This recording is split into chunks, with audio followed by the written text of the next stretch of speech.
Assalamu alaikum everyone, and today I'm sharing with you the recipe of lemon mini bowl cakes, which is super spongy and super yummy and can be prepared within just 10 minutes. So keep watching the recipe till the end.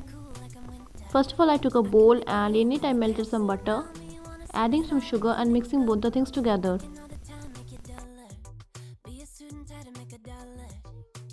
Now in it I'm adding a cup of sifted flour,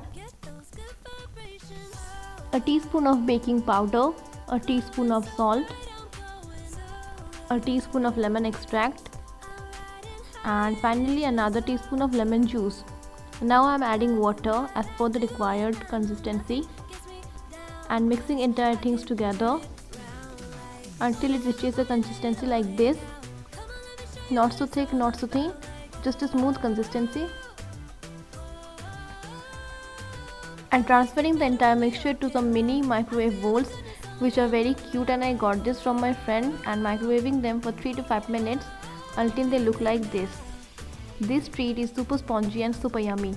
Must be presented to your family members and your friend. Like and share this video and subscribe to my channel. Feeling like a top down summer. I've been on the rise, it's a come up. No, I don't gotta